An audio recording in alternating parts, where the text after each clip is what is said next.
আওয়ামী লীগের বিচারের দাবি আগেই জানিয়েছিল বিএনপি, আমলে নিলে তৈরি হতো না বিব্রতকর পরিস্থিতি, বললেন সালাউদ্দিন। সিদ্ধান্তকে সাধুবাদ জানালেন জামায়াত আমির। শেখ হাসিনা, আসাদুজ্জামান খান কামাল ও সাবেক আইজিপি মামুনের বিরুদ্ধে জুলাই গণহত্যা মামলার তদন্ত শেষ। আজ প্রতিবেদন জমা দেবে তদন্ত সংস্থা। ডাকসু নির্বাচনের 11টি ধাপের 8টি সম্পন্ন করেছে প্রশাসন। চলছে কমিশন গঠনের প্রক্রিয়া। ভোটের আগে নিষিদ্ধ ছাত্রলীগ নেতাকর্মীদের বিষয়ে সুরাহার দাবি ছাত্রদলের। এবং তীব্র গরমে পড়ছে দেশের দক্ষিণ পশ্চিমাঞ্চল। বছরের তাপমাত্রা বাড়ছে 1 ডিগ্রি সেলসিয়াস। নেতিবাচক প্রভাব কৃষিতে, অপরিকল্পিত নগরায়ন ও শিল্পায়নকে দুষছেন বিশেষজ্ঞরা।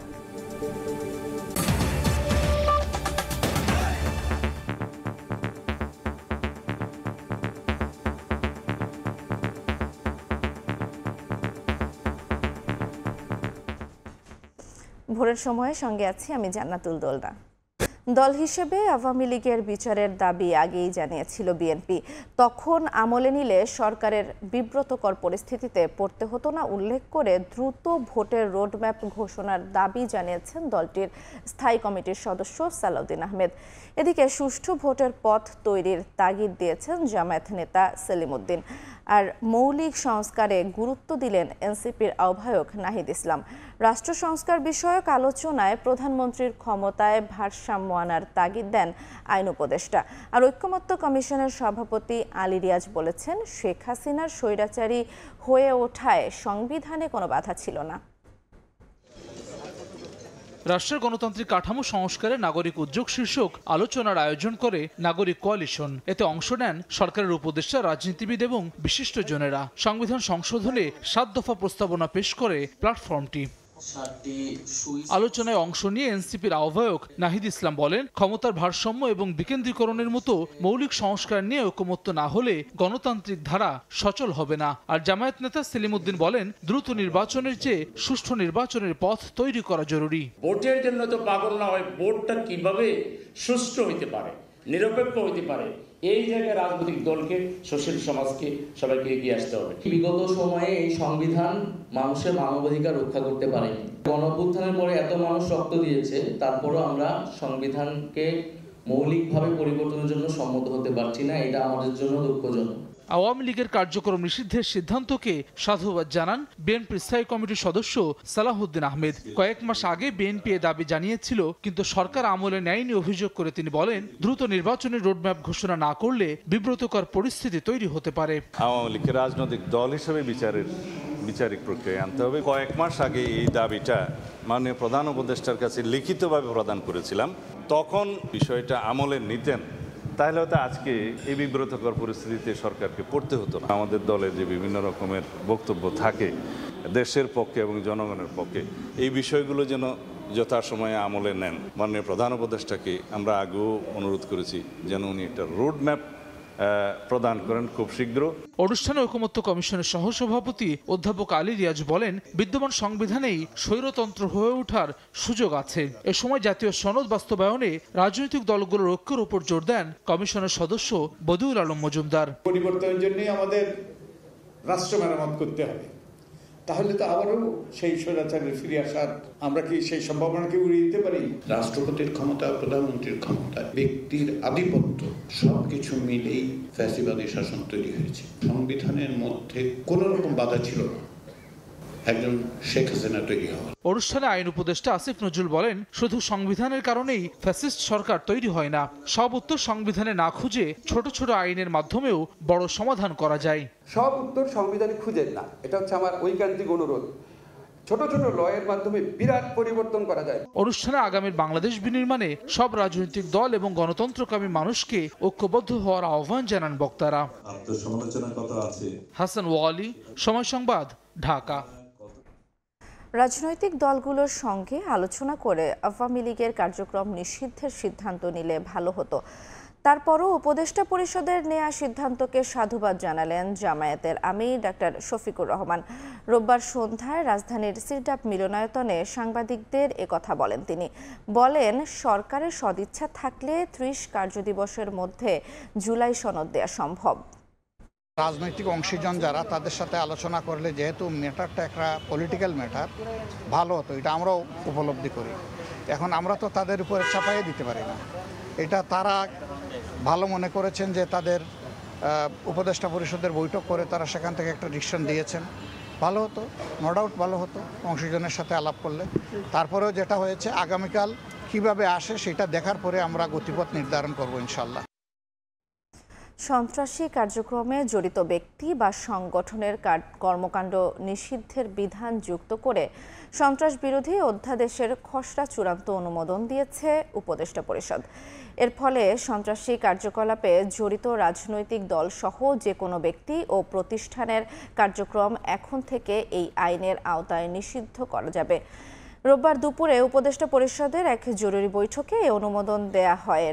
রাষ্ট্রীয় অতিথি ভবন যমুনায় প্রধান উপদেষ্টার সভাপতিত্বে বৈঠকে অংশ নেন সব উপদেষ্টা। আর সারসংক্ষেপে বলা হয়, 2009 সালের আইন অনুযায়ী সরকার সন্ত্রাসী কর্মকাণ্ডে জড়িত ব্যক্তি, রাজনৈতিক দল ও প্রতিষ্ঠানকে নিষিদ্ধ করতে পারত, কিন্তু তাদের কার্যক্রম নিষিদ্ধের বিধান ছিল না। একই সঙ্গে এসব কার্যক্রম অনলাইন, সামাজিক যোগাযোগ মাধ্যমে প্রচার নিষিদ্ধ করার বিধানও যুক্ত করা হয়েছে। আওয়ামী লীগের কার্যক্রম নিষিদ্ধের সরকারি গ্যাজেট প্রকাশের পর দলটির নিবন্ধনের বিষয়ে সিদ্ধান্ত নেবে নির্বাচন কমিশন, এমনটাই জানিয়েছেন প্রধান নির্বাচন কমিশনার AMM নাসির উদ্দিন। সোমবার গ্যাজেট হলে কমিশনের সঙ্গে তাৎক্ষণিক আলোচনা করে এ বিষয়ে সিদ্ধান্ত নেওয়া হবে বলে জানিয়েছেন তিনি। বলেন, আওয়ামী লীগের নিবন্ধন বিষয়ে সিদ্ধান্ত নেয়ার আগে গ্যাজেটের প্রকাশের অপেক্ষায় রয়েছে নির্বাচন কমিশন। গণপ্রতিনিধিত্ব আদেশের 90 জ অনুচ্ছেদে বলা হয়েছে, কোনো নিবন্ধিত রাজনৈতিক দলের নিবন্ধন বাতিল হবে যদি সরকার কর্তৃক নিষিদ্ধ ঘোষিত হয়। দল বিলুপ্ত বা বাতিল হলে সরকারি গেজেট প্রকাশ করতে হয় নির্বাচন কমিশনকে। শনিবার সন্ধ্যায় উপদেষ্টা পরিষদের বৈঠকে আওয়ামী লীগের যাবতীয় কার্যক্রম নিষিদ্ধের সিদ্ধান্ত নেয় অন্তর্বর্তী সরকার।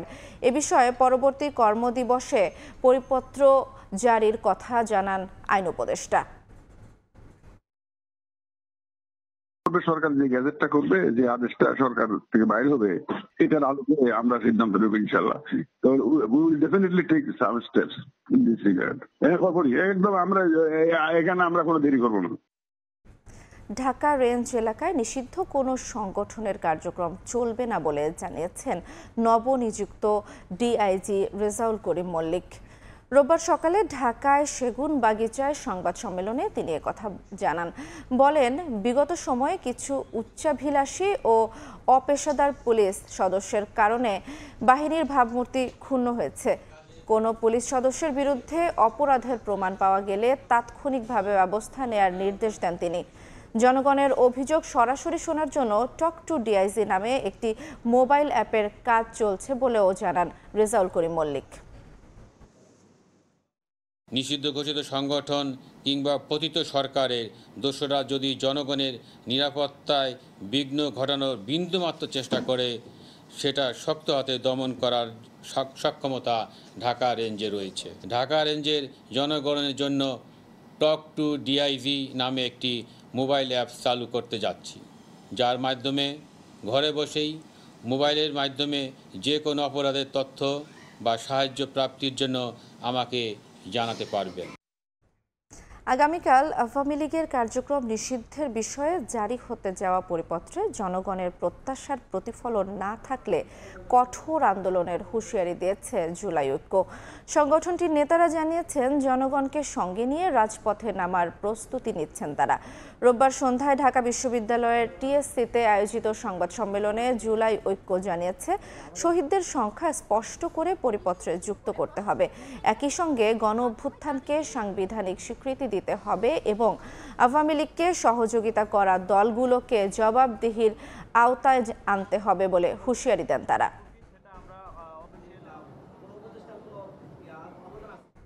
শেখ হাসিনা, সাবেক স্বরাষ্ট্রমন্ত্রী আসাদুজ্জামান খান কামাল ও সাবেক আইজিপি চৌধুরী আবদুল্লাহ আল মামুনের বিরুদ্ধে জুলাই গণহত্যা মামলার তদন্ত শেষ হয়েছে। সোমবার এ বিষয়ে তাজুল ইসলাম জানিয়েছেন, সোমবার তদন্ত রিপোর্ট হাতে পাওয়ার পর আনুষ্ঠানিক অভিযোগ দাখিলের মাধ্যমে শেখ হাসিনার আনুষ্ঠানিক বিচার শুরু হবে। প্রথমে শুধু শেখ হাসিনার বিরুদ্ধে তদন্ত শুরু হলেও পরে সাবেক স্বরাষ্ট্রমন্ত্রী আসাদুজ্জামান খান কামাল ও সাবেক পুলিশ মহাপরিদর্শক চৌধুরী আবদুল্লাহ আল মামুনকে অন্তর্ভুক্ত করা হয়। ভোরের সময়ে আরও থাকছে। আমার আপনার সাথে কোনো বিষয়ে কথা বলার আসলে অধিকার নেই। ডাক্তারের সাথে ওই যে যারা কাজ করে জোর করে 1000 টাকা নিচ্ছে। এই আপনি রাখেন, বন্ধ করেন না করলে। টিকিটের দাম 3 টাকা, নেওয়া হচ্ছে 200 করে। সরকারি হাসপাতালে বসে ব্যক্তিগত চেম্বার চালান চিকিৎসক। অব্যবস্থাপনায় জর্জরিত বরিশালের উপজেলা পর্যায়ের স্বাস্থ্যসেবা। বিশেষজ্ঞ এনে 3 মাসের মধ্যে শেয়ার বাজার সংস্কারের নির্দেশনা দিয়েছেন প্রধান উপদেষ্টা। রোববার দুপুরে যমুনায় পুঁজিবাজার সংশ্লিষ্টদের সঙ্গে প্রধান উপদেষ্টার বৈঠক শেষে একথা জানান প্রেস সচিব শফিকুল আলম। তিনি আরও জানান, প্রাইভেট কোম্পানিগুলোকে শেয়ার বাজারের তালিকাভুক্ত হওয়ার ক্ষেত্রে প্রণোদনার ব্যবস্থা করার নির্দেশনা দিয়েছে প্রধান উপদেষ্টা। এছাড়া শেয়ার বাজারে যাদের বিরুদ্ধে অনিয়ম অভিযোগ আছে তাদের বিরুদ্ধে দ্রুত ব্যবস্থা নেওয়া হবে বলেও জানান তিনি। প্রেস সচিব জানান, বিদেশি যেসব কোম্পানির সঙ্গে সরকারের অংশীদারিত্ব আছে সেগুলোকে দ্রুত শেয়ার বাজারে নিবন্ধিত করার নির্দেশনাও দিয়েছেন ডক্টর ইউনূস।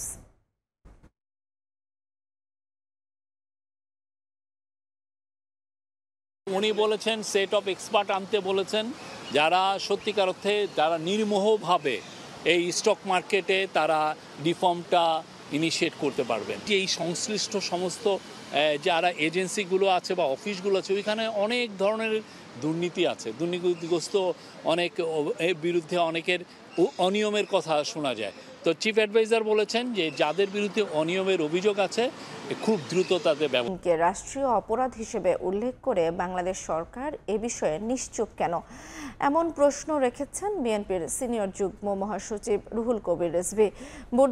বুদ্ধ পূর্ণিমা উপলক্ষে রোববার সকালে জাতীয় প্রেস ক্লাব থেকে শোভাযাত্রায় অংশ নেন বিএনপির এই নেতা।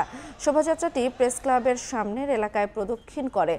এর আগে আলোচনা সভায় রিজভী বলেন, সাম্প্রদায়িকতার ন্যারেটিভ তৈরিকারীরা কখনো এদেশের বন্ধু হতে পারে না।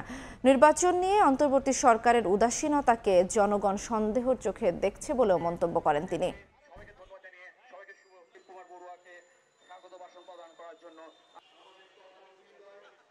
সাতক্ষীরা, কুড়িগ্রাম, খাগড়াছড়ি, মৌলভীবাজার এই সমস্ত সীমান্ত দিয়ে ভারত লোক ঢুকাচ্ছে বাংলাদেশে, পুশিং করছে। সরকার তো একটা কথা বলেনি, কোথায় খুদাবাদ, কোথায় সরকারের স্বরাষ্ট্র দপ্তর, কোথায় সরকার এই ব্যাপারে কোনো পদক্ষেপ নিচ্ছেন না? এগুলো বিরাট এক অন্যায়। কোত্থেকে এই রাষ্ট্রীয় অপরাধ করা হচ্ছে যে পার্শ্ববর্তী দেশের লোক জোর করে ঢুকিয়ে দিতে চান বাংলাদেশে? আমরা কি অত্যন্ত দুর্বল জাতি আপনারা বাড়ানোর তৈরি করছেন? নির্বাচনের 11টি ধাপের মধ্যে 8টি সম্পন্ন করেছে প্রশাসন। চলছে নির্বাচন কমিশন গঠনের প্রক্রিয়া। বিশ্ববিদ্যালয় পরিচালিত জরিপে অধিকাংশ শিক্ষার্থী জুনের মধ্যে নির্বাচনের দাবি জানালেও প্রশাসনের বিরুদ্ধে কালক্ষেপণের অভিযোগ ছাত্র সংসদ ও শিবিরের। এদিকে ভোটের আগে নিষিদ্ধ ছাত্রলীগ নেতাকর্মীদের বিষয়ে সুরাহা ও ক্যাম্পাসে সুষ্ঠু পরিবেশ ফেরানোর দাবি ছাত্রদলের। শাকির আহমেদের রিপোর্ট। জুলাই গণ অভ্যুত্থানের পর আলোচনায় ঢাকা বিশ্ববিদ্যালয় কেন্দ্রীয় ছাত্র সংসদ ডাকসু নির্বাচন। গেল ডিসেম্বর থেকে কাজ শুরু করে বিশ্ববিদ্যালয় প্রশাসন গঠনতন্ত্র ও আচরণবিধি চূড়ান্ত করলেও এখনো ঘোষণা হয়নি তফসিল। সম্প্রতি বিশ্ববিদ্যালয় পরিচালিত জরিপে আগামী জুন মাসেই ডাকসু নির্বাচনের দাবি জানিয়েছেন জরিপে অংশগ্রহণকারী 75% শিক্ষার্থী। 16% সেপ্টেম্বরে আর 9% শিক্ষার্থী 1 বছর পর নির্বাচন চান। শিক্ষার্থীরা জুনের মধ্যে নির্বাচন চাইলেও এখনো তফসিল ঘোষণা না হওয়ায় নির্বাচন নিয়ে কালক্ষেপণের অভিযোগ করছে বাংলাদেশ গণতান্ত্রিক ছাত্র সংসদ। আর দ্রুত নির্বাচন চায় ছাত্র শিবিরও। নির্বাচন কমিশন এখনো গঠন হয়নি এবং নির্বাচনের তফসিল ঘোষণা সেটা কবে ঘোষণা করা হবে সে ব্যাপারেও এখন পর্যন্ত কোনো প্রকৃত যে আলোচনা করা দরকার সেই আলোচনাগুলো এখনো হয়নি। কোনো সার্টেইন ডেট নাই। তো এটাতে আমাদের কাছে মনে হয় যে বিশ্ববিদ্যালয় প্রশাসন যদি খুবই আন্তরিকভাবে দেখতো, এখানে তাদের আন্তরিকতার একটা ঘাটতি দেখা যায়। তবে জুলাই গণঅভ্যুত্থানে নৃশংসতায় জড়িত নিষিদ্ধ ছাত্রলীগের বিচার ও তাদের বিষয়ে প্রশাসনিক চূড়ান্ত সিদ্ধান্ত নিয়ে ক্যাম্পাসের সুষ্ঠু পরিবেশ ফেরানোর পর ডাকসু নির্বাচনের দাবি ছাত্রদলের। বিগত দিনে যারা ছাত্রলীগের প্রার্থী হিসেবে হলের ছিল এবং শিক্ষার্থীদের নির্যাতনকারী হিসেবে ছিল, তাদেরকে বিশ্ববিদ্যালয়ে অভ্যন্তরে রেখে একটি সুষ্ঠু এবং কার্যকর নির্বাচন সম্ভব কিনা এটা প্রশাসন নিশ্চিত করতে পারবে। প্রশাসন বলছে ইতোমধ্যেই চূড়ান্ত হয়েছে গঠনতন্ত্র ও আচরণবিধি, চলছে নির্বাচন কমিশন গঠন প্রক্রিয়া। মধ্য মেতে আমরা নির্বাচন কমিশন ঘোষণা করব। সেখানে একজন প্রধান নির্বাচন কমিশনার থাকবেন, 5 জন নির্বাচন কমিশনার থাকবেন। যারা সম্ভাব্য আছেন তাদের সাথে আমরা যোগাযোগ করছি, কারণ তাদের সম্মতি প্রয়োজন। এদিকে একাডেমিক ভবনে ভোট চায় ছাত্রদল ও গণতান্ত্রিক ছাত্র সংসদ। তবে প্রশাসন বলছে বিকেন্দ্রীকরণের মাধ্যমে আবাসিক হলে ভোট নেওয়া হলে কমবে ভোগান্তি। ছাত্রলীগ হলে ভোট করার ব্যাপারে অনেক বেশি আগ্রহী ছিল। তার কারণটা ছিল যে তারা হলে ভোট হলে ভোট ম্যানিপুলেট করতে পারবে। হলের বদলে একাডেমিক ভবনে যদি ভোট গ্রহণ হয়, সেক্ষেত্রে সকলের অংশগ্রহণটা খুব ভালো হয় এবং একই সাথে কোনো প্রভাব বিস্তারের কোনো সুযোগ থাকে না। সিনেট ভবনে কিংবা টিএসসিতে সকল হলের ভোট নেই, কোনো একটা শিক্ষার্থীর প্রশ্ন উঠলে আবার আমাকে হলে যেতে হবে, আবারই করতে হবে। সো এটা ফিজিবল না, সেই জন্য এটা একটা ডিসেন্ট্রালাইজ প্যাটার্নে হওয়া দরকার, সবগুলো হলে হবে। সবশেষ 2019 সালে অনুষ্ঠিত হয় ডাকসু নির্বাচন। শাকির আহমেদ, সময় সংবাদ, ঢাকা। আওয়ামী লীগের কার্যক্রম নিষিদ্ধের খবরে বগুড়ায় মিষ্টি বিতরণ হয়েছে। রোববার রাতে শহরের সাতমাথা এলাকায় মিষ্টি বিতরণ করেন জাতীয় নাগরিক পার্টির নেতাকর্মীরা। এ সময় তারা দ্রুত আওয়ামী লীগের নিবন্ধন বাতিলের দাবি জানান। এছাড়া দ্রুত সময়ের মধ্যে গণহত্যার সঙ্গে জড়িতদের গ্রেফতার করে সর্বোচ্চ শাস্তি নিশ্চিতের দাবি জানান জাতীয় নাগরিক পার্টির নেতাকর্মীরা। পরে নেতাকর্মী, সমর্থক ও স্থানীয়দের মাঝে মিষ্টি বিতরণ করা হয়।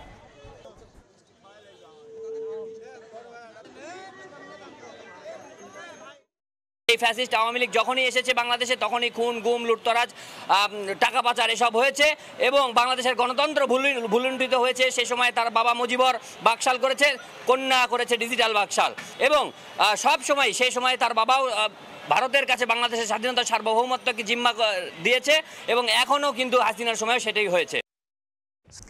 তীব্র গরমে পড়ছে খুলনা অঞ্চল। বছরে গড়ে 1 ডিগ্রি সেলসিয়াস তাপমাত্রা বাড়ছে এই অঞ্চলে।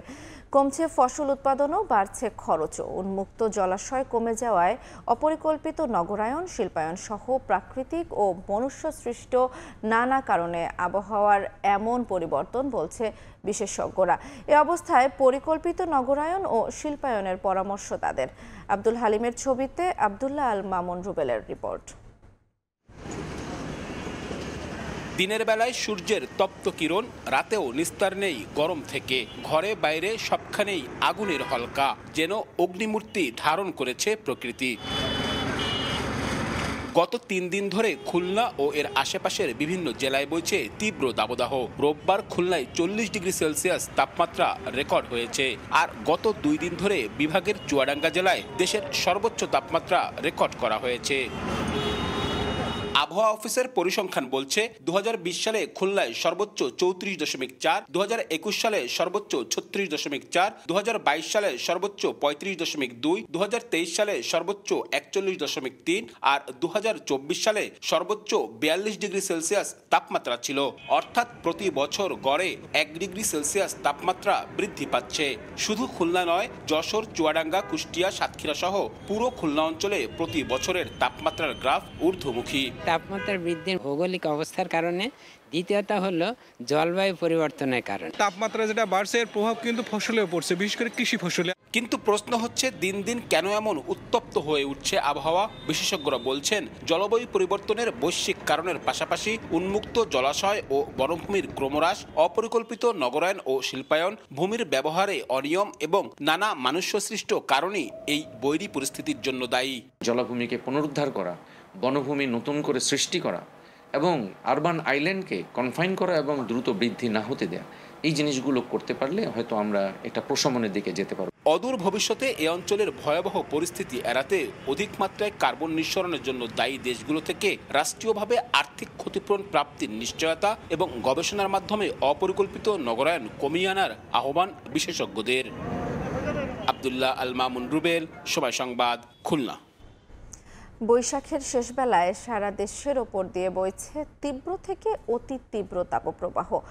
পারদ ঠেকেছে 40 ডিগ্রি সেলসিয়াসের উপরে। গরমের দাপটে বিপর্যস্ত জনজীবন। সবচেয়ে বেশি বিপাকে নিম্ন আয়ের খেটে খাওয়া মানুষ। আবহাওয়া অফিস জানিয়েছে মঙ্গলবার থেকে দেশ জুড়ে বৃষ্টির সম্ভাবনা রয়েছে। এতেই কমবে গরমের তীব্রতা।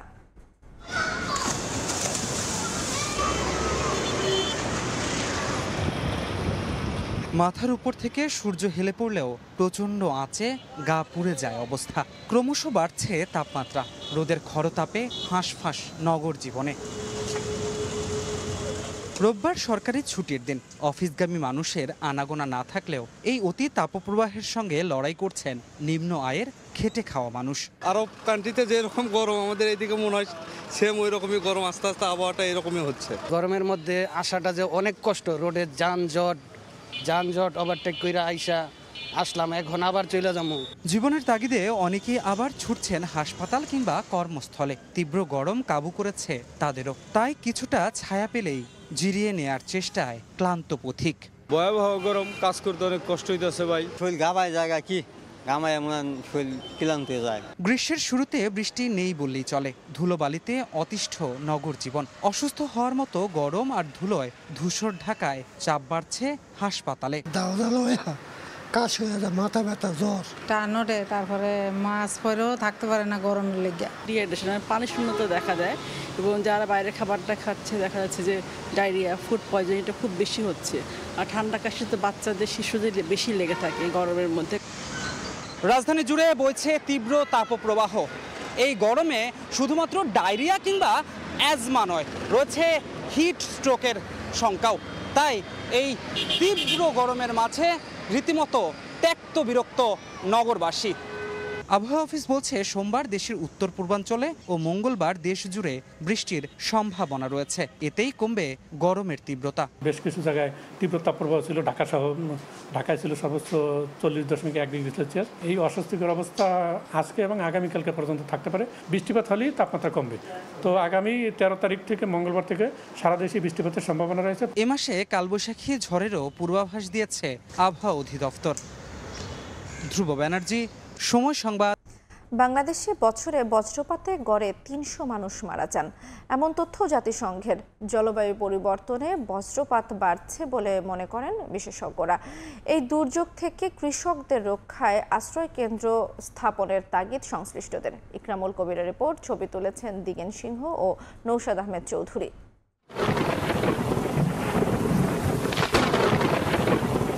আষাঢ় শ্রাবণী, আকাশের রং বদলানোর সঙ্গে সঙ্গে হাওরে ধান কাটায় নিয়োজিত কৃষকের মনে আতঙ্ক দেখা দেয়। বিস্তীর্ণ হাওর জুড়ে কাজে থাকা কৃষক কুল কিনারা খুঁজে পাওয়ার আগেই বজ্রপাতে কেড়ে নেয় প্রাণ।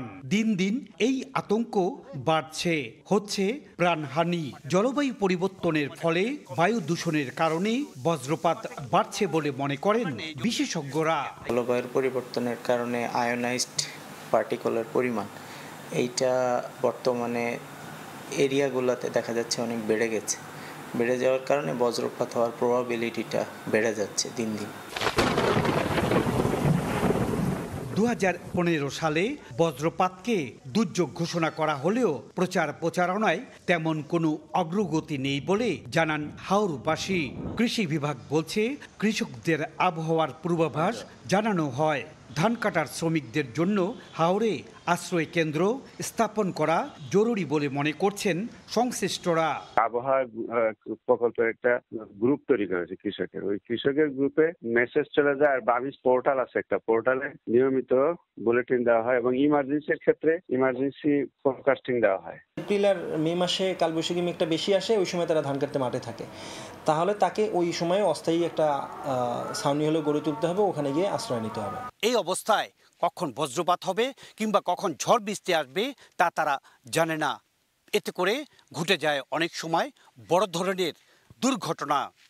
গত কয়েকদিন আগে একজন মারা গেছে আমরা আন্নারপুরে, আর কোনো মাইকিং চেকিং করা হয় না। মানুষ তারা বলে মারা যায়, এইগুলা যে একটা খবর আছে না, এই খবর আমরা এই তাহির প্রধানের ভিতরে আমরা পাই না। জাতিসংঘের তথ্য অনুযায়ী বাংলাদেশে প্রতি বছর বজ্রপাতে গড়ে 300 মানুষ মারা যান। চলতি বছরের জানুয়ারি থেকে 30 এপ্রিল পর্যন্ত 67 জন বজ্রপাতে মারা গেছেন। এই দুর্যোগ থেকে রক্ষা পেতে প্রযুক্তি নির্ভরতার কথা জানালেন এই বিশেষজ্ঞ। বজ্রপাত যেহেতু হাই ভোল্টেজের একটা ইলেকট্রিসিটি প্রবাহ, এমন কোনো পাথ যদি তাকে দিয়ে দেয়া যায় যেই দিকে সে আকৃষ্ট হবে, তাহলে হিউম্যান বিইং বা অন্যান্য স্থাপনা সেগুলা প্রোটেক্টেড হবে। জলাভূমির হাওর অঞ্চল খ্যাত সুনামগঞ্জ, হবিগঞ্জ, কিশোরগঞ্জ ও নেত্রকোনায় বজ্রপাতে মৃত্যুর হার সবচেয়ে বেশি। ইকরামুল কবির, সময় সংবাদ, সিলেট। রংপুর আবহাওয়া কেন্দ্রে কার্যক্রম শুরু করেছে নতুন রাডার স্টেশন। বাংলাদেশ ও জাইকার অর্থায়নে 130 কোটি টাকা ব্যয়ে স্থাপিত হয় ডপলার রাডার স্টেশনটি। রোববার সকালে জাপানের ইন্টারন্যাশনাল মেট্রো টেকনোলজিক্যাল কনসালটেন্ট ইনকর্পোরেশনের পক্ষ থেকে রংপুর আবহাওয়া কেন্দ্রে রাডার স্টেশনটি হস্তান্তর করা হয়। এর মাধ্যমে কেন্দ্র থেকে চারিদিকে 450 কিলোমিটার এলাকায় ঘূর্ণিঝড়, মেঘের গতিবিধি, বৃষ্টিপাত, তাপমাত্রা, বজ্রপাত সহ আবহাওয়ার তথ্য পাওয়া যাবে কয়েক ঘন্টা আগেই। পূর্ণাঙ্গভাবে আমরা তথ্য আমাদের ফোরকাস্টিং এবং গবেষণামূলক কাজে আমরা এটা ব্যবহার করতে পারবো এবং আশা করি এর মাধ্যমে আমাদের পূর্বাভাস ব্যবস্থা আরও উন্নত হবে। আপনারা জানেন যে আবহাওয়া পূর্বাভাস একটা গুরুত্বপূর্ণ ভূমিকা পালন করে দুর্যোগ ব্যবস্থাপনায়, কারণ আপনার পূর্বাভাস যদি সঠিক হয় এবং এই পূর্বাভাসের ভিত্তিতে যদি অ্যাকশন গ্রহণ করা হয়, তাহলে যে কোনো দুর্যোগে ক্ষয়ক্ষতি।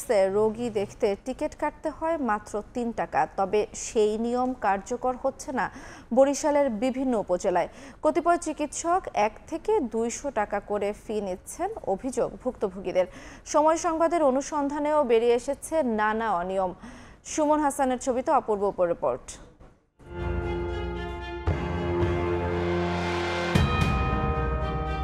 কোন ডাক্তারে দেখাইছেন এই দিব্যজ্যোতি পোদ্দার? কত টাকা নিছে?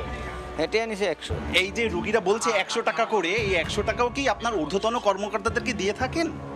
আমার আপনার সাথে কোনো বিষয়ে কথা বলার আসলে অধিকার নেই। ডাক্তারের সাথে ওই যে যারা কাজ করে ওই জোর করে 1000 টাকা নিছে। এই আপনি রাখেন, বন্ধ করেন না করলে। অভিযোগ, সরকারি হাসপাতালে ভিজিট ছাড়া রোগী দেখা হয় না। হাসপাতালে বসেই ব্যক্তিগত চেম্বার করেন বরিশালের বিভিন্ন উপজেলা স্বাস্থ্য কমপ্লেক্সের অনেক চিকিৎসক। সত্যতা যাচাইয়ে হিজলা উপজেলা স্বাস্থ্য কমপ্লেক্সে সময় সংবাদ। হাসপাতালের চিকিৎসক দিব্যজ্যোতি পোদ্দার। সরকারের নির্ধারিত ফি 3 টাকা হলেও তিনি নিচ্ছেন 100 টাকা, কারো কাছে 200। রোগীরা বলছেন এখানে নিয়মিত 1 থেকে 200 টাকা চিকিৎসকরা ফি নেন। হাতে নাতে প্রমাণও মেলে। হিজলা হাসপাতাল আসছিলাম আর কি, জিম্বুদুক্তি ডাক্তার আমার কাছ থেকে 100 টাকা নিছে। বাচ্চা নিয়ে আসি, বাচ্চাটা 100 টাকা বেচে দিছি। এটা ডাক্তার এনে। তবে এ নিয়ে ঊর্ধ্বতনের অনুমতি ছাড়া কথা বলতে নারাজ ডাক্তার দিব্যজ্যোতি পোদ্দার। তাৎক্ষণিক বরিশালের বিভাগীয় স্বাস্থ্য কর্মকর্তাকে মুঠোফোনে প্রশ্ন করলে জানান, হাসপাতালে বসে ভিজিট নেয়ার কোনো বিধান নেই। এই বিষয়ে বক্তব্য দেবার অধিকার একটি উপজেলায় শুধুমাত্র একজন উপজেলা স্বাস্থ্য এবং পরিবার পরিকল্পনা কর্মকর্তা রয়েছে। এখানে কোনো ক্রমেই কোনো লেনদেন হবে না এবং এটা কোনো ক্রমেই প্রশ্রয় দেওয়া যাবে না। এটা আমার নজরে যদি আসে আমি তদন্ত সাপেক্ষে গৌরনদী উপজেলা স্বাস্থ্য কমপ্লেক্সের প্রবেশ মুখে প্রতিদিন দালাল চক্রের সদস্যরা বসে থাকেন। সময় সংবাদের উপস্থিতি টের পেয়ে সটকে পড়েন সবাই। মুহূর্তেই খবর পৌঁছে অন্যরা সাবধান হয়। অভিযোগ আছে এখানকার কতিপয় চিকিৎসক ও স্টাফদের যোগ সাজসে রমরমা ডায়াগনস্টিক সেন্টারের ব্যবসা। 500 টাকা চাই, আমি বলি কি খুশি 50 টাকা দিতে চাইছি যে এটা রাখেন যেহেতু কাজ করছেন। উনি বলে আপনাকে আমি রিক্সা ভাড়া দিচ্ছি, আমরা 50 টাকা নিব, কারণ আমরা এখন অভ্যস্ত হয়ে গেছি ওরা কিভাবে টাকা খায় এইখানে। ভাই আমরা এই জায়গা বলতে গেলে আমরা দোকানদার, আমাকে সমস্যা আছে। কথা বলতে গেলে হাসপাতাল এলাকায় ক্যামেরা চালুর আগে অনুমতি নিতে হবে জানিয়ে উচ্চবাচ্য করেন আরএমও ডাক্তার মনিরুজ্জামান। বন্ধ রাখেন বলছি, কথা বলেন, আমি তো আছি।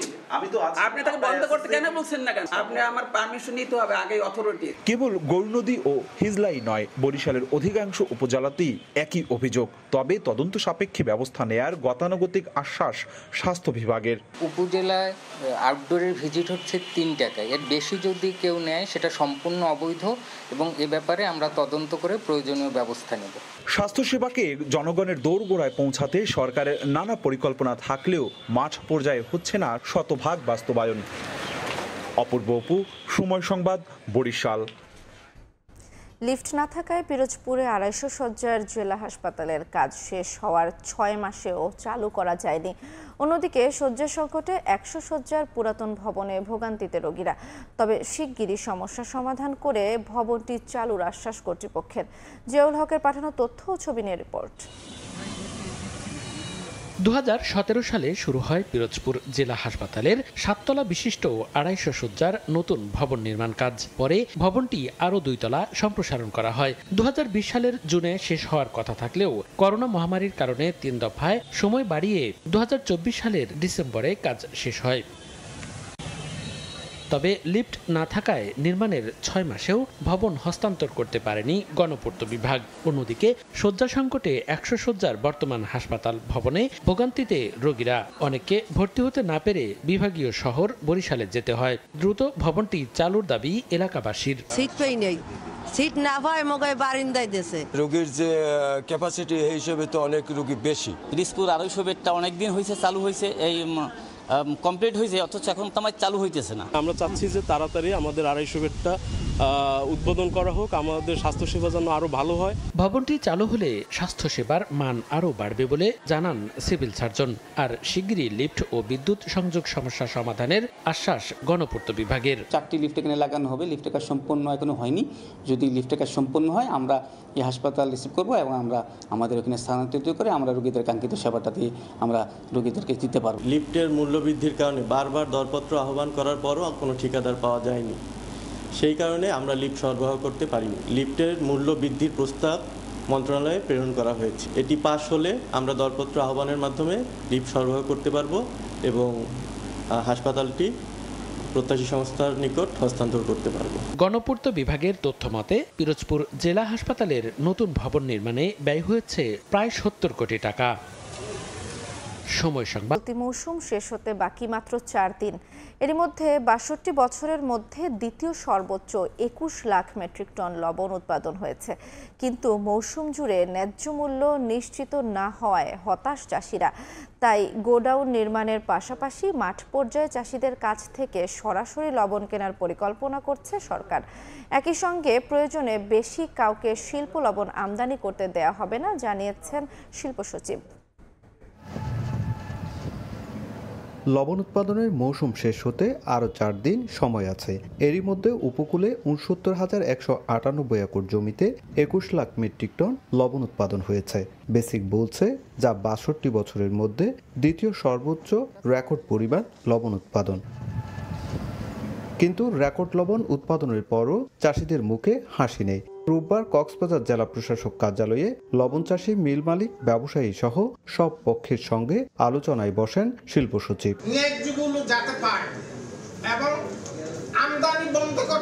ইন্ডাস্ট্রিয়াল সল্ট আমদানি করার জন্য আমাদের কাছে পারমিশন চেয়েছে, আমরা এখনো দিই নাই। আমরা পরীক্ষা নিরীক্ষা করে যদি যতটুকু দরকার সেইটুকুই আমরা দিব। চলতি মৌসুমে ৬৯,১৯৮ একর জমিতে লবণ চাষ করছেন ৪১,৩৫৫ জন চাষি। আর দেশে লবণের চাহিদা ধরা হয়েছে ২৬,১০,০০০ মেট্রিক টন। সুজাউদ্দিন রুবেল, সময় সংবাদ, কক্সবাজার। আসছে বাজেটে রিকন্ডিশন গাড়ি আমদানিতে বয়সসীমা 5 থেকে বাড়িয়ে 10 বছর করার দাবি বারভিটার। তা করা হলে গাড়ির দাম যেমন অর্ধেকে নামবে, তেমনি বাড়বে সরকারের রাজস্ব আদায়, এমন দাবি সংগঠনটির। উদীয়মান অর্থনীতিতে গাড়ির দাম মধ্যবিত্তের নাগালে রাখতে দরকারি নীতি সহায়তা দেওয়ার পক্ষে অর্থনীতিবিদরাও। MS আরেফিনের report. বেসরকারি প্রতিষ্ঠানে চাকরির পাশাপাশি নিজের ব্যবসা সম্প্রসারণে ব্যক্তিগত গাড়ির দরকার ওয়ালিউল শাওনের। তাই সাধ্যের মধ্যে একটি গাড়ি খুঁজছেন তিনি। জাপানিজ রিকন্ডিশন গাড়িগুলোর স্থায়িত্ব অনেক বেশি, এগুলোর প্রতি আমাদের নির্ভরতা অনেক বেশি। শাওনের মতো অনেকেরই চোখ রিকন্ডিশন গাড়ির দিকে, কারণ দাম যেমন কম তেমনি টেকে বেশি দিন, আবার বিক্রির প্রয়োজন হলে ক্রেতাও মেলে সহজে। রিকন্ডিশন গাড়িতে লোন দিতে সাপোর্ট করে, কারণ এটা টিকসই বেশি। জাপানিজ মালটা আপনি 10 বার রিপেয়ারিং করলে 10 বারই চলবে, এটা গ্যারান্টি সহ ঠিক করা যায়। বারভিটার তথ্য, দেশে আমদানি হওয়া গাড়ির 75%ই রিকন্ডিশন বা পুরনো। তবে সর্বোচ্চ 5 বছরের পুরনো গাড়ি আমদানি করতে পারেন ব্যবসায়ীরা। যদিও কোনো বয়সসীমা নেই অস্ট্রেলিয়া, যুক্তরাজ্য ও থাইল্যান্ডে। আর হংকংয়ে 7 ও কানাডায় আমদানি করা যায় 15 বছরের পুরনো গাড়ি। বাংলাদেশেও বয়সসীমা বাড়িয়ে 10 বছর করা হলে গাড়ির দাম অর্ধেকে নামবে বলে দাবি সংগঠনটির। ইম্পোর্ট পলিসিতে যদি আমরা 5 বছরের জায়গায় যদি এটা 10 বছর বা অধিক, যেটা উন্নত দেশে আছে, যে কোনো বয়সসীমাও নাই, সেটা যদি আমরা পাই, অনলি ইমিশন স্ট্যান্ডার্ডটা উন্নত থাকলেই তারা ইম্পোর্ট পলিসিতে অ্যালাউ করে, তাহলে এটা ক্রয় সীমার ভিতরে চলে আসবে। নিবন্ধনের ক্ষেত্রে নতুনের চেয়ে পুরনো গাড়ির ফি 27,500 থেকে 54,000 টাকা বেশি গুনতে হয়। আসছে বাজেটে এই বৈষম্য দূর করার পাশাপাশি হাইসের মতো মাইক্রোবাস আমদানিতে বিদ্যমান সম্পূরক শুল্ক তুলে দেওয়ার দাবি বারভিটার। হাইয়েস্ট মাইক্রোবাসটা যেটা জনগণের গাড়ি, এটার ভিতরে সাপ্লিমেন্টারি ট্যাক্স থাকা উচিত না, এবং সাপ্লিমেন্টারি ট্যাক্সের জন্য এটা ক্রয়সীমার বাইরে চলে যাচ্ছে। মধ্যবিত্তের চাহিদা পূরণ করা রিকন্ডিশন গাড়ি যেন ভ্যাট ও শুল্ক বৈষম্যের শিকার না হয়, সেদিকে খেয়াল রাখার পরামর্শ অর্থনীতিবিদদের। বাংলাদেশের অর্থনীতি যেহেতু প্রসারিত হচ্ছে, অনেকের যেহেতু সক্ষমতা বাড়ছে, তো সুতরাং এই রিকন্ডিশন গাড়ির একটা বাজার থাকবে, কিন্তু দীর্ঘমেয়াদে আমাদের কার ম্যানুফ্যাকচারিং এবং অ্যাসেম্বলি, তো সেই দিকেও আমাদের চিন্তা করতে হবে। পরিবেশ সুরক্ষায় ইভি কিংবা বৈদ্যুতিক গাড়ির ব্যবহার বাড়াতে জোর দেওয়া হলেও যন্ত্রাংশের সহজলভ্যতা, পুনরায় বিক্রিতে ভালো দাম আর দেশের সড়কে মানিয়ে নেবার সক্ষমতার কারণে এসব রিকন্ডিশন গাড়িতেই ভরসা রাখেন সাধারণ ক্রেতারা। এসব গাড়ির দাম নাগালের মধ্যে রাখতে আসছে বাজেটে তাই শুল্ক কমানোর দাবি তাদের। MS আরিফিন, সময় সংবাদ, ঢাকা। রাজধানী সহ সারা দেশে নানা আয়োজনে পালন করা হচ্ছে বুদ্ধ পূর্ণিমা। রোববার রাজধানীর বৌদ্ধ বিহারগুলোতে ঢল নামে ভক্তদের। বুদ্ধের দীক্ষায় অশান্ত বিশ্বে শান্তি কামনা করেন ভক্তরা। এদিকে চট্টগ্রামে শোভাযাত্রায় যোগ দিয়ে ভিন্ন দল, মত ও ধর্মের প্রতি সবাইকে সহনশীল হওয়ার আহ্বান জানান বিএনপির স্থায়ী কমিটির সদস্য আমির খসরু মাহমুদ চৌধুরী। বুদ্ধ স্নান, বুদ্ধ পূজা, অষ্টশীল প্রার্থনার মধ্য দিয়ে শুরু হয় বুদ্ধ পূর্ণিমার মূল আনুষ্ঠানিকতা। এরপর প্রদীপ প্রজ্বলন, জল অর্পণ সহ নানা আনুষ্ঠানিকতা পালন করা হয়। সকাল থেকেই রাজধানীর বাসাবো বৌদ্ধ বিহারে ঢল নামে ভক্তদের। মিথ্যা কথা বলো না, প্রাণী হত্যা করো না, সবাই নিজ নিজ সংযম অনুযায়ী চলবে। তো এই 5টি শিলের যে মেসেজটা আমরা সবার কাছে পাঠিয়ে দিব। রাঙ্গামাটি শহরের সংঘরাম বৌদ্ধ বিহারে প্রদীপ প্রজ্বলন শেষে ভক্তরা নিজেকে সমর্পণ করেন বুদ্ধের চরণে। সমস্ত মানব সমাজ সুস্থ সুন্দরভাবে জীবনযাপন করতে পারে, আমাদের মধ্যে হিংসা বিদ্বেষ বিতরিত হোক। খাগড়াছড়িতে দিনটি উপলক্ষে বের করা হয় বর্ণাঢ্য শোভাযাত্রা। শোভাযাত্রা শেষে শহরের সাধনাটিলা বন বিহারে হাজার প্রদীপ দান ও পিণ্ড দান করেন ভক্তরা। চট্টগ্রামের ডিসি হিলের সামনে থেকে শোভাযাত্রা বের করে সম্মিলিত বুদ্ধ পূর্ণিমা উদযাপন পরিষদ। এতে অংশ নেন বিএনপির স্থায়ী কমিটির সদস্য আমির খসরু মাহমুদ চৌধুরী। সংখ্যাগরিষ্ঠের রাজত্ব বাংলাদেশে চলবে না। রাজনৈতিক ভিন্নতা থাকবে, মতের ভিন্নতা থাকবে, কিন্তু অপরের যে মত তার প্রতি আমাকে সম্মান জানাতে হবে। বৌদ্ধ ধর্মের প্রবর্তক গৌতম বুদ্ধের জন্ম, বুদ্ধত্ব লাভ ও মহাপরিনির্বাণ লাভ করায় এই দিনটি বৌদ্ধ ধর্মাবলম্বীরা বুদ্ধ পূর্ণিমা নামে পালন করে আসছেন। শামিমা শাম্মী, সময় সংবাদ। বরিশাল সেতু প্রকল্প 10.876 কিলোমিটার দৈর্ঘ্যের এ সেতু প্রকল্পের ব্যয় প্রস্তাব করা হয়েছে 17,466 কোটি টাকা। সম্প্রতি ভোলা পরিদর্শন করে প্রকল্প বাস্তবায়নের আশ্বাস সরকারের উচ্চ পর্যায়ের প্রতিনিধি দলের। এদিকে সেতুটি দ্রুত নির্মাণ ও ভোলার গ্যাস ব্যবহারের সুযোগ দিয়ে শিল্পায়নের দাবি জেলাবাসীর। উৎপল দেবনাথের ছবিতে নাসির উদ্দিন লিটনের রিপোর্ট। 10.876 কিলোমিটার দৈর্ঘ্যের মূল সেতু নির্মাণ হবে তেঁতুলিয়া ও কালাবদর নদীর উপর। মাঝখানে দুটি চরের উপর নির্মাণ হবে 4 লেনের সড়ক। কর আদায়ের 2 প্রান্তের টোল প্লাজায় থাকবে 7টি করে কাউন্টার। দ্বীপ জেলা ভোলাকে মূল ভূখণ্ডের সঙ্গে যুক্ত করতে ভোলা বরিশাল সেতুর সম্ভাব্যতা যাচাই হয় 2020 ও 2023 সালে। 2024 সালের জুনে সম্ভাব্যতা যাচাইয়ের সব কাজ শেষ করে নির্মাণ কাজ শুরুর কথা থাকলেও তা আর আলোর মুখ দেখেনি। গত 8 মে প্রকল্প এলাকা পরিদর্শনে ভোলায় আসেন প্রধান উপদেষ্টার বিশেষ সহকারী ডক্টর শেখ মঈনুদ্দিনের নেতৃত্বে সরকারের উচ্চ পর্যায়ের একটি দল। সংশ্লিষ্টরা জানান, প্রকল্পের অর্থায়নের জন্য জাপানের সঙ্গে যোগাযোগ করা হচ্ছে। বিকল্প হিসাবে পরিকল্পনায় রয়েছে কোরিয়া। এই মুহূর্তে প্রকল্পটি বাস্তবায়নই প্রধান কাজ বলে জানায় সেতু কর্তৃপক্ষ। কোনো কারণে যদি জাপানের পিপিপি প্রজেক্ট ফেল করে, লাস্ট অপশন হচ্ছে গভর্নমেন্ট মানি। এটা বাণিজ্যিকভাবেও খুব ইম্পর্টেন্ট একটা ব্রিজ, আমরা আশা করব যে এটা যত তাড়াতাড়ি সম্ভব শুরু করে দাও। এদিকে সেতুটি দ্রুত নির্মাণ ও ভোলার গ্যাস ব্যবহারের সুযোগ দিয়ে শিল্পায়নের দাবি জেলাবাসীর। ভোলায় যে প্রাকৃতিক সম্পদ রয়েছে মূল্যবান গ্যাস, কিন্তু ভোলাবাসী এর সুফলটা নিতে পারছে না। আমরা এই আশ্বাস পর্যন্ত সীমাবদ্ধ থাকতে চাই না, আমরা চাই এটার বাস্তবায়ন হোক। সেতু বিভাগের তথ্য মতে মূল প্রকল্পের দৈর্ঘ্য হবে 16.367 কিলোমিটার। 8 বছর মেয়াদী এ প্রকল্প 2026 সালের জানুয়ারিতে শুরু হওয়ার কথা রয়েছে। প্রাথমিক পর্যায়ে প্রকল্পের ব্যয় প্রস্তাব করা হয়েছে 17,466 কোটি টাকা। নাসির উদ্দিন লিটন, সময় সংবাদ, ভোলা। দিনাজপুরের বিরামপুরে বাংলাবান্ধা এক্সপ্রেসে ট্রেনে কাটা পড়ে তালিম নামের এক ব্যক্তি নিহত হয়েছেন।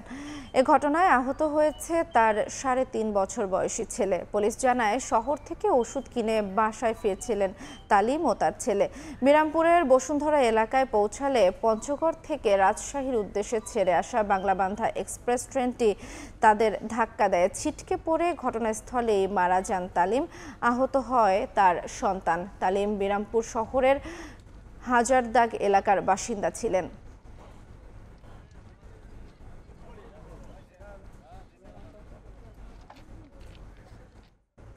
শরীয়তপুরের সখীপুরে 33 বছর আগের চাঞ্চল্যকর হয় 6 জনের চোখ তুলে ফেলার ঘটনায় প্রধান আসামি সহ 32 জনকে মামলা থেকে খালাস দেয় প্রতিবাদে মানববন্ধন হয়েছে।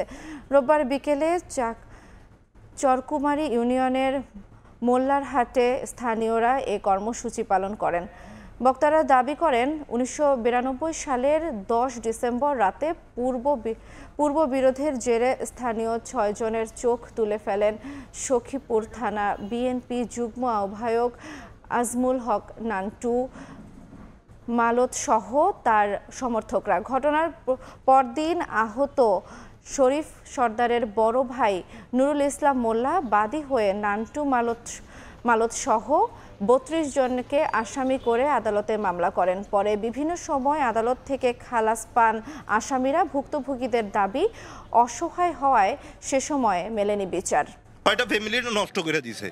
আমার বাবা আমাদের এই পর্যন্ত দেখতে পারে নাই, না দেখে মারা গেছে। ওই যোগে আমার কোনো সবাই দেখতে পারে নাই। তাইলে কি আমরা ন্যায় বিচারটা আশা করতে পারি না? তাইলে সেইখানে যদি এইরকম একটা রায় হয়। আজকে এমন আলোচিত মামলার আসামি প্রায় 33 বছর চলমান ছিল। এই মাসের 5 তারিখে মামলা আমাদের সাক্ষী ছাড়াই কি বাজে খারিজ দিল। ভোরের সময় এই ছিল আমার কাছে। পরবর্তী সংবাদগুলো জানতে সঙ্গে থাকবেন জিনাতারা জশোয়া। ধন্যবাদ দোলনা। পৌর কর ও পানির বিল দিয়েও মিলছে না চাহিদা মতো সুপেয় পানি। এতে ভোগান্তিতে বরিশাল বিভাগের 6 জেলার হাজার হাজার গ্রাহক। গ্রীষ্ম মৌসুমে পানির সংকট দেখা দিয়েছে সর্বত্র। চরমভাবে ক্ষুব্ধ বাসিন্দারা। অপূর্বপুর রিপোর্ট। পিরোজপুর পৌরসভার 4 নম্বর ওয়ার্ডের বাসিন্দা সুফিয়া বেগম প্রতি মাসে পৌরসভায় 752 টাকা পানির বিল পরিশোধ করেও চাহিদা মতো পানি না পেয়ে কলস নিয়ে অন্যত্র ছুটছেন। পৌরসভায় দেখা দিয়েছে তীব্র সুপেয় পানির সংকট। পানি পরিশোধনে তীব্র ঘাটতি থাকায় জনদুর্ভোগ চরমে পৌঁছেছে। দিনে দুবেলা 2 ঘন্টা পানি দেওয়ার কথা থাকলেও 1 ঘন্টাও মিলছে না বলে অভিযোগ এলাকাবাসীর। 2-3 মাস ধরে পানি পাইতে আসি না, মাসের শেষে বিল দিই, ট্যাক্স দিই, আমরা খুবই কষ্টে আছি। এই পানি মোড়ে আসেই না, 2 দিন 3 দিন অন্তর একটু আসে, কোনো রকম খাবার পানি আমরা পাইতেছি না। একই সমস্যায় দিশেহারা ঝালকাঠি পৌরসভার বাসিন্দারা। দিনের বেশিরভাগ সময়ই মিলছে না পানি। নষ্ট পাম্প ও নাজুক সরবরাহ ব্যবস্থাকে দুষছেন ভুক্তভোগীরা। 30 দিনের মধ্যে 25-26 দিন কিভাবে পানি থাকে না? ঘরে জীবন মতো সব নদীতে যাওয়া লাগে, পানি খুবই কষ্ট। 35-36 বছর পরে এখন লবণাক্ততা দেখা দেয়, ওই পাম্পটি থেকে পানি দেওয়া যাচ্ছে না। পৌরসভার পাম্পটি 16-17 বছর হওয়ার পরেও সেখানে 150 ফিট হাউজিং থাকার পরেও ওই লেয়ার নিচে নেমে যাওয়ায় ওইটা থেকেও পানি দেওয়া যাচ্ছে না। বরিশাল মহানগরীতে সুপেয় পানির সমস্যা সমাধানে এখনো কার্যকর কোনো ব্যবস্থা নেওয়া হয়নি। সংশ্লিষ্টরা বলছেন, সিটি কর্পোরেশনের 2টি সারফেস ওয়াটার ট্রিটমেন্ট প্ল্যান্টই অকেজো। নিয়মিত বাসিন্দারা কর পরিশোধ করলেও মিলছে না পর্যাপ্ত পানি। তবে কর্তৃপক্ষ বলছে, নিরবিচ্ছিন্ন পানি সরবরাহের জন্য সনাতন পদ্ধতি বাদ দিয়ে পুরো প্রক্রিয়াকে আধুনিকায়ন করা হবে। মিনিস্ট্রিতে যোগাযোগ করতেছি, আমাদের কিছু 8 থেকে 10 কোটি, আমাদের যে এক্সপার্ট যারা কাজ করে এটা চালু করতে কি পরিমাণ টাকা লাগতে পারে তারা মোটামুটি একটা ধারণা দিচ্ছে 8 থেকে 10 কোটি টাকার মতো লাগবে। সেই হিসেবে আমরা আর কি উদ্যোগ নিচ্ছি এবং মিনিস্ট্রি যোগাযোগ করছি, টাকাটা আসলে আমরা কাজ শুরু করে দেবো। বরিশাল নগরীতে প্রতিদিন পানির চাহিদা 1,20,00,000 গ্যালন, কিন্তু সিটি কর্পোরেশন থেকে সরবরাহ করা হয় 65 থেকে 70 লাখ গ্যালন, আর 42টি পাম্পের মধ্যে অচল 5টি। অপূর্ব অপু, সময় সংবাদ, বরিশাল। বহুল অঞ্চলে বাড়ে নৌকার চাহিদা। পিরোজপুরে নৌকা তৈরিতে ব্যস্ত সময় পার করছেন কারিগররা। ঊর্ধ্বমূল্যের বাজারে ন্যায্য দাম না পাওয়ার অভিযোগ তাদের। তবে পেশা টিকিয়ে রাখতে সহজ শর্তে আর্থিক সহায়তার দাবি কারিগরদের। জিয়াউল হকের তথ্য, ছবিতে রিপোর্ট। নদীবহুল পিরোজপুরের নেসারাবাদ উপজেলায় শিরিষ বাগানের পাশ দিয়ে একে বেঁকে চলা সন্ধ্যা নদীর পাশের একটি গ্রাম ডুবি। এই গ্রামের বাসিন্দা জয়নাল মিয়া পূর্বপুরুষের ঐতিহ্য ধরে রেখে বছরের পর বছর ধরে তিনি তৈরি করছেন নৌকা। বর্ষা মৌসুম সামনে রেখে বৈশাখ থেকে শুরু হয় ব্যস্ততা, চলে কয়েক মাস। তবে তিনি নিজ হাতে হাজার হাজার নৌকা গড়লেও পরিবর্তন হয়নি তার জীবনধারা। 35 বছর ধরে বানাইতেছি। লোহা লক্কর মিল খরচা, গাছ কিনে আনিয়া কেরিন খরচা দিয়ে টিয়া এবার শেষ মাস কিছু থাকা যায় না। কাজ কাম নাই দেখিয়া বর্ষা সিজনে আমরা এই নৌকা বানাই।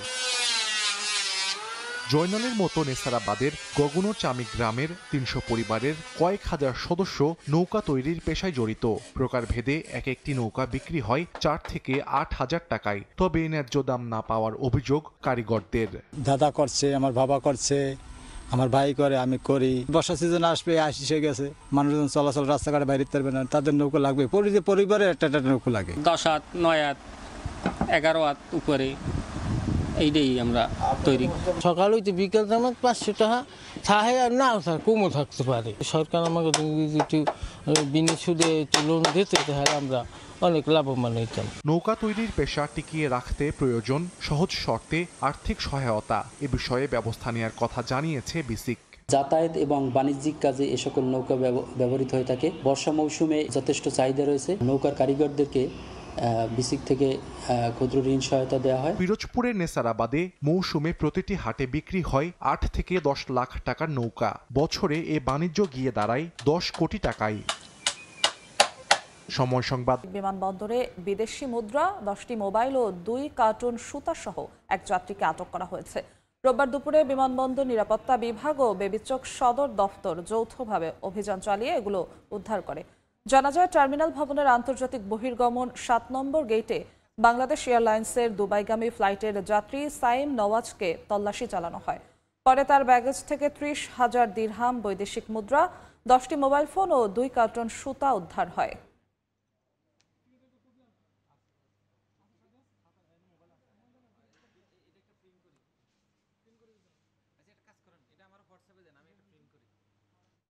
জাটকা সংরক্ষণে নদীতে 2 মাস নিষেধাজ্ঞা শেষ হলেও কাঙ্ক্ষিত মাছ মিলছে না নদীতে, যার কারণে পটুয়াখালীর পাইকারি বাজারে বেড়েছে সব ধরনের মাছের দাম। এই মুহূর্তে জেলার হেতালিয়া বাঁধঘাটে আছেন সহকর্মী মোহাম্মদ মনির হোসেন বাদল। সরাসরি যাচ্ছি তার কাছে। বাদল, যাত্রা সংরক্ষণে 1 মার্চ থেকে 30 এপ্রিল এই 2 মাস নদীতে মাছ ধরা বন্ধ ছিল। এর ভিতরে পটুয়াখালী যে তেঁতুলিয়া নদী রয়েছে, তেঁতুলিয়া নদীতে একটি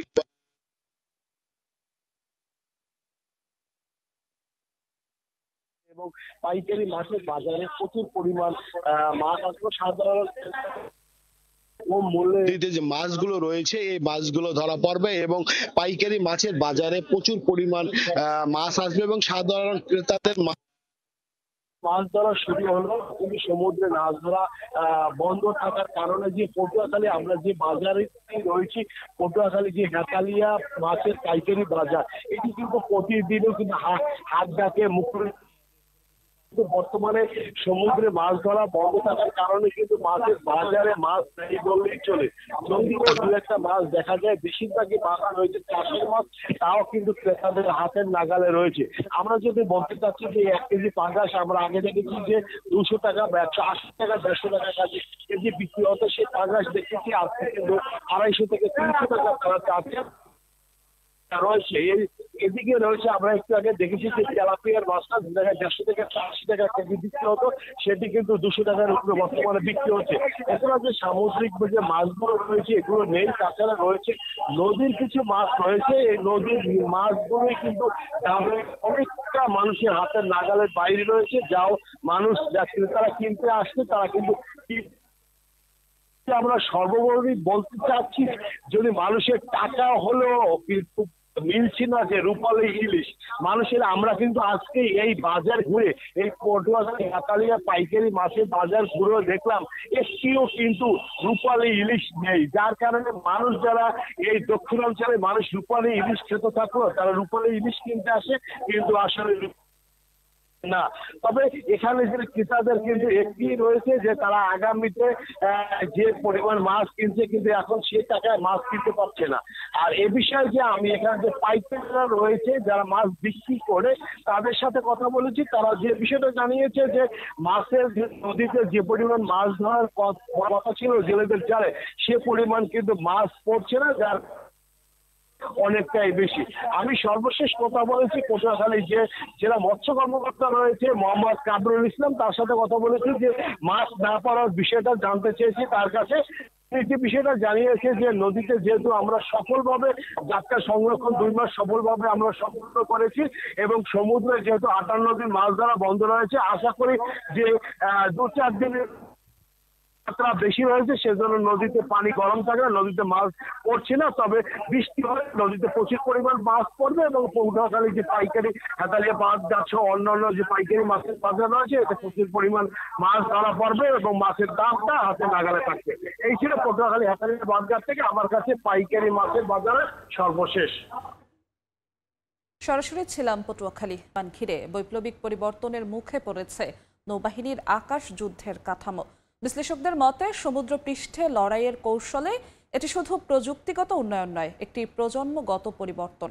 আধুনিক ড্রোন নেটওয়ার্কের সঙ্গে একীভূত হয়ে এই যুদ্ধ বিমান বদলে দিতে পারে পুরো যুদ্ধ পটভূমি। বিমানবাহী যুদ্ধবিমান ইউনিট গঠনের 12 বছর পূর্তিতে নতুন স্টেলথ যুদ্ধবিমান J-35 উন্মোচন করেছে চীন। সামরিক বিশ্লেষকরা বলছেন এই প্রযুক্তির সংযোজন চীনের নৌবাহিনীর সক্ষমতায় আনবে আমূল পরিবর্তন। 2013 সালে J-15 ফাইটার ছিল শুরুর দিকে সম্পদ, কিন্তু 2025 সালে এসে সেই বাহিনীতে যুক্ত হলো অত্যাধুনিক J-35 স্টেলথ ফাইটার, যা আকারে মাঝারি হলেও প্রযুক্তির দিক থেকে বিশাল এক অগ্রগতি বলছেন বিজ্ঞানীরা। J-35 একাধারে মাল্টিরোল ফাইটার, আকাশে শত্রুর দখল নেওয়ার পাশাপাশি এটি ভূমি ও সমুদ্রের লক্ষ্যবস্তুতে আঘাত হানতেও সক্ষম। স্টেলথের নকশার কারণে এটি শত্রুর রাডারে ধরা পড়ে না, ফলে গোপনে প্রবেশ করে আঘাত হানতে পারে গভীর সমুদ্রেও। পুরনো স্কি জ্যাম্প সিস্টেমের জায়গায় এখন ব্যবহার হচ্ছে ইলেকট্রোম্যাগনেটিক ক্যাটাপাল্ট, যার ফলে দ্রুত গতিতে একাধিক জেট উড্ডয়ন সম্ভব। J-35 শুধু একটি যুদ্ধবিমান নয়, এটি চীনের ভবিষ্যৎ ড্রোন নেটওয়ার্কের কেন্দ্রবিন্দু হিসেবে বিবেচিত হচ্ছে। বিশ্লেষকদের মতে ক্যারিয়ার ভিত্তিক বাহিনীর পরবর্তী ধাপে যুক্ত হবে বিভিন্ন drone, recce, early warning, buddy refuelling, electronic warfare ও সরাসরি অ্যাটাক ড্রোন। এই ম্যান্ড আনম্যান্ড কম্বিনেশন গড়ে তুলবে চীনের সর্বাধুনিক নৌ অ্যাভিয়েশন ফোর্স। প্রযুক্তির এই বিবর্তন শুধু চীনের আকাশযুদ্ধ নয়, গোটা এশিয়া প্যাসিফিক অঞ্চলের নিরাপত্তা কাঠামোতে নতুন এক ভারসাম্য তৈরি করতে পারে, যেখানে J-35 এক নির্ধারক উপাদান হয়ে উঠছে দ্রুতই। ইয়াসমিন অনন্যা, সময় সংবাদ। ভোরের সময় আরও থাকছে। অধিনায়ক লিটনে আস্থা রাখছেন কোচ সালাউদ্দিন। মিরাজকে দলে না নেওয়ার কারণ হিসেবে দোহাই দিলেন কম্বিনেশনের, বললেন অলরাউন্ডার না থাকা ভোগাতে পারে দলকে। রোধে মৃত্যুপুরীতে পরিণত গাজা উপত্যকা। গাজায় গেল 24 ঘন্টায় ইসরায়েলি হামলায় নিহত হয়েছে 13 ফিলিস্তিনি।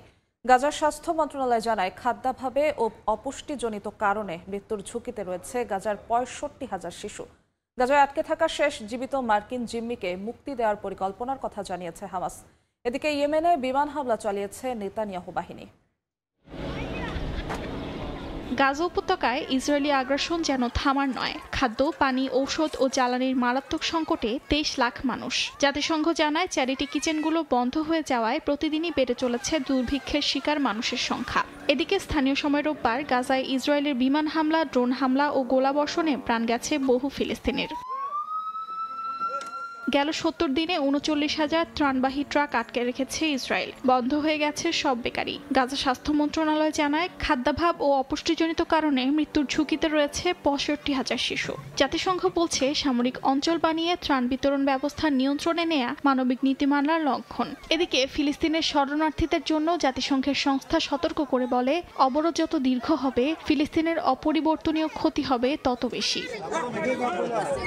এর মধ্যেই রোববার কাতারের দোহায় যুক্তরাষ্ট্রের প্রতিনিধিদের সঙ্গে বৈঠকে গাজায় আটকে থাকা শেষ জীবিত মার্কিন জিম্মিকে মুক্তি দেওয়ার পরিকল্পনার কথা জানিয়েছে হামাস। উপত্যকায় যুদ্ধবিরতি চুক্তির প্রচেষ্টার অংশ হিসেবে এমন সিদ্ধান্ত বলে জানায় সংগঠনটি, যদিও তাকে মুক্তির বিষয়ে নির্দিষ্ট কোনো সময়সীমা জানানো হয়নি।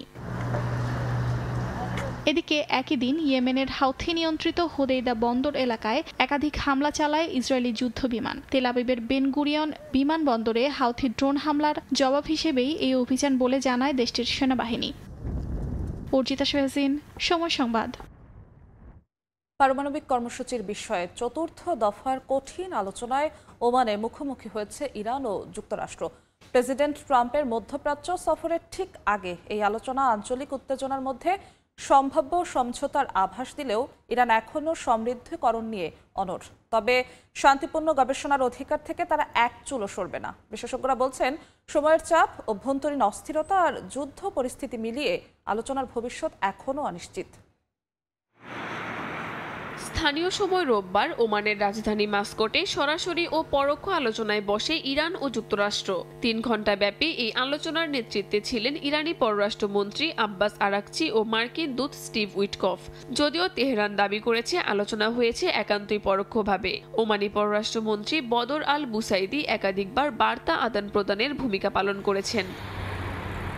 ইরানের ইউরেনিয়াম সমৃদ্ধকরণ ইস্যু নিয়ে আলোচনা চলে প্রতিনিধিদের মধ্যে। পরমাণু ইস্যুতে চতুর্থ দফার এই বৈঠকে উঠে আসে দুই দেশের পাল্টাপাল্টি বক্তব্য। যুক্তরাষ্ট্র বলছে প্রযুক্তিগত বিষয়ে কাজ এগিয়ে নেওয়ার বিষয়ে সম্মতি হয়েছে। অন্যদিকে ইরান জানিয়েছে আলোচনা কঠিন তবে কার্যকর ছিল।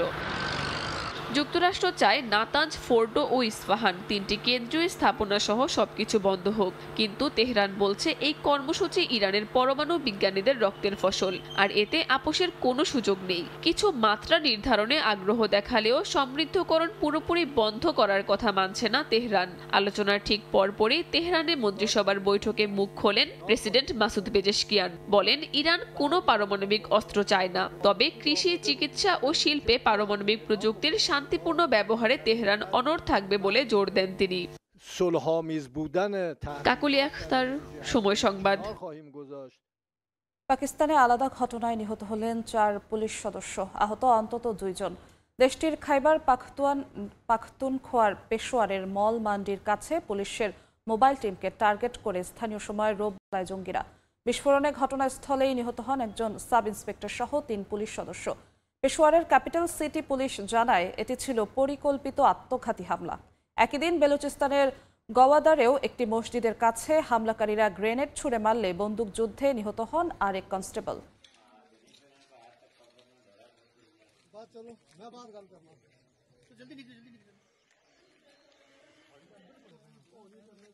গতি ফুটছে যুক্তরাষ্ট্র চীন বাণিজ্য আলোচনায়। সুইজারল্যান্ডের জেনেভায় অনুষ্ঠিত 2 দিনের উচ্চ পর্যায়ের বৈঠক শেষে দুই দেশই জানিয়েছে গঠনমূলক অগ্রগতি হয়েছে। আলোচনায় এসেছে দীর্ঘমেয়াদী কাঠামোগত পরিকল্পনা, পারস্পরিক অর্থনৈতিক পরামর্শ ও বাণিজ্য ঘাটতি নিরসনের প্রস্তাব। সুইজারল্যান্ডের জেনেভায় বাণিজ্য চুক্তি নিয়ে আলোচনায় মুখোমুখি যুক্তরাষ্ট্র ও চীনের অর্থনৈতিক প্রতিনিধি দল। চীন থেকে নেতৃত্বে ছিলেন ভাইস প্রিমিয়ার হেলি ফেং। যুক্তরাষ্ট্রের পক্ষে আলোচনায় অংশ নেন মার্কিন অর্থমন্ত্রী স্কট বেসেন্ট ও বাণিজ্য প্রতিনিধি জেমিসন রিয়ার। 2 দিনব্যাপী আলোচনায় উঠে এসেছে দীর্ঘস্থায়ী বাণিজ্য উত্তেজনার মূলে থাকা ইস্যুগুলো। যুক্তরাষ্ট্র বলছে চীনের সঙ্গে বাণিজ্য ঘাটতি কমাতে যে পদক্ষেপ দরকার তা এবার বাস্তব ভিত্তি পেয়েছে।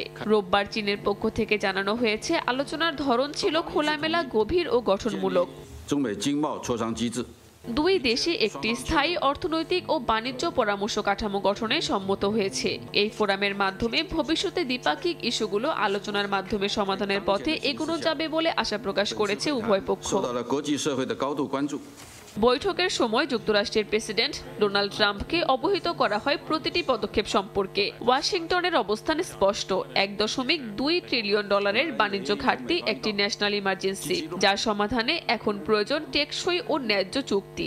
চীন জানিয়েছে উভয় দেশের স্বার্থে বাণিজ্য সহযোগিতার পরিসর বাড়ানো উচিত, যাতে দ্বিপাক্ষিক উত্তেজনা প্রশমিত হয়।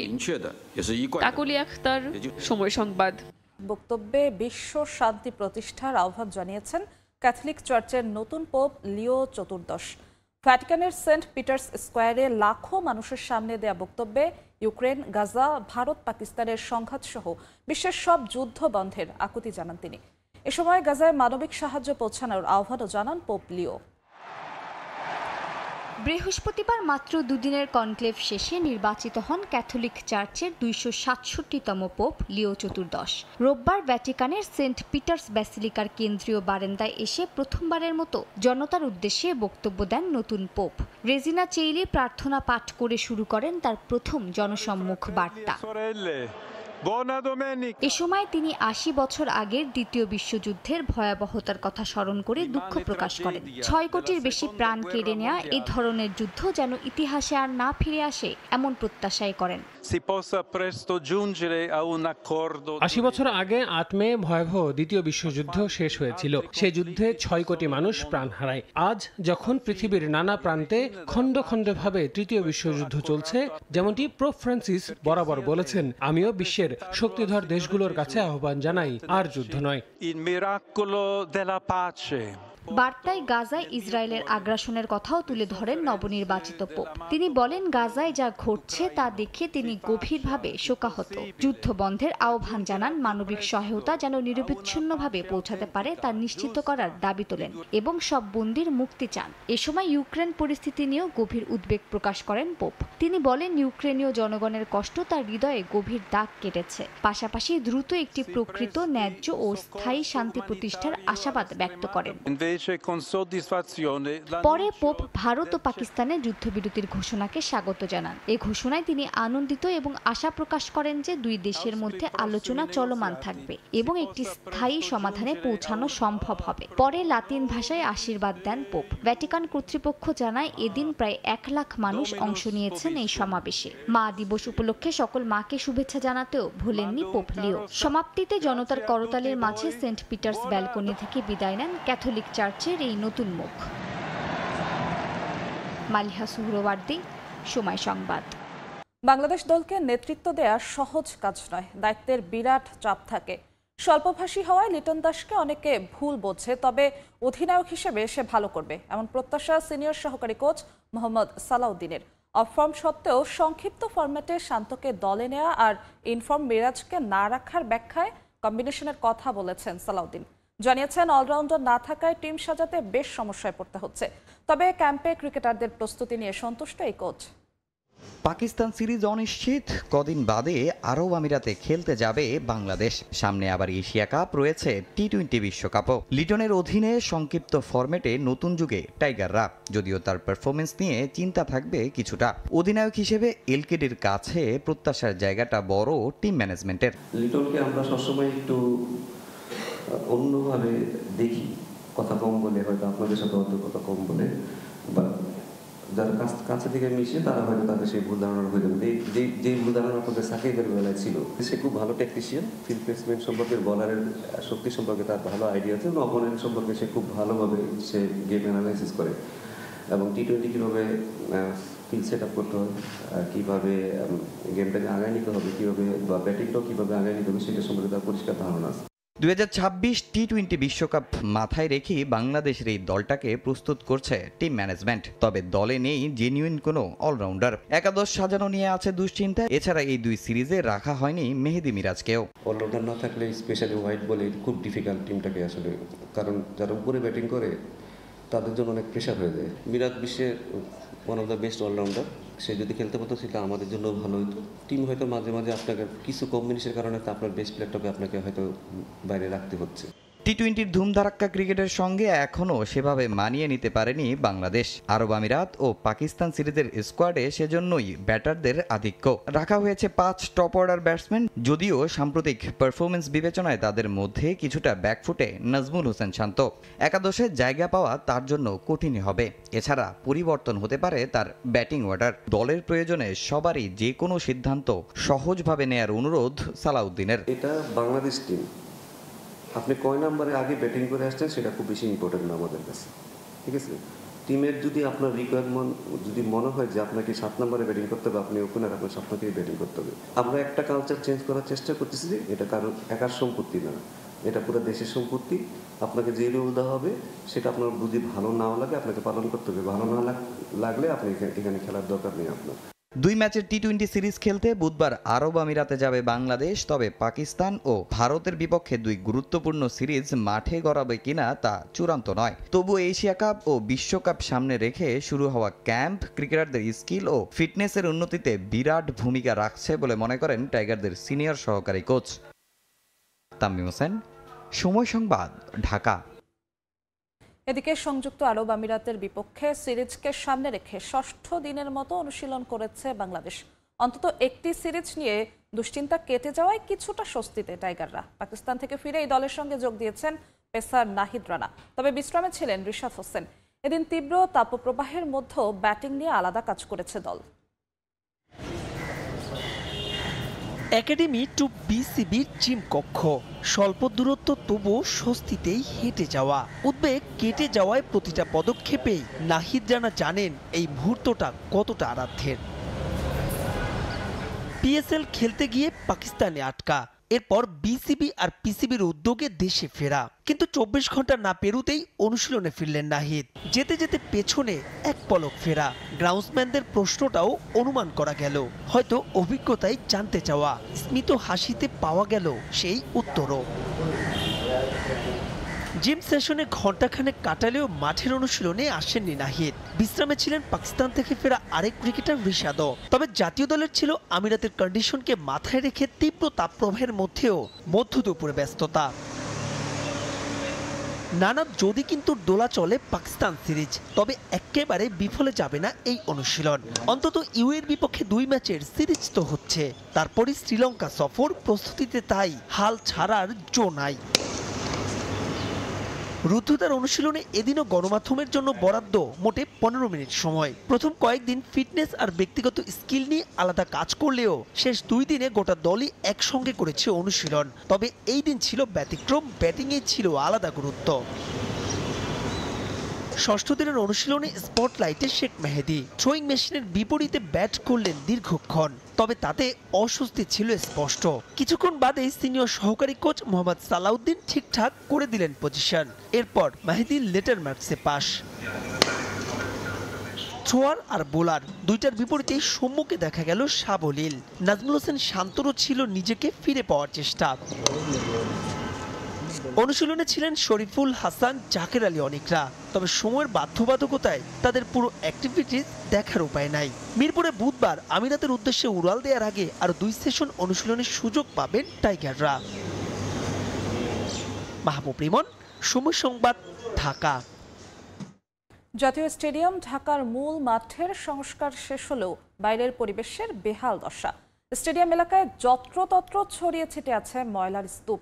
কিছু জায়গায় তা পরিণত হয়েছে ভাগাড়ে, যেন দেখার কেউ নেই। অথচ স্টেডিয়ামে কিছুদিন পর অনুষ্ঠিত হবে এফসি এশিয়ান কাপ বাছাইয়ে সিঙ্গাপুরের বিপক্ষে বাংলাদেশের হোম ম্যাচ। সমর্থকরা বলছেন, ম্যাচের আগে স্টেডিয়াম এলাকায় নজর না দিলে আন্তর্জাতিক অঙ্গনে ক্ষুণ্ণ হবে বাংলাদেশের ভাবমূর্তি।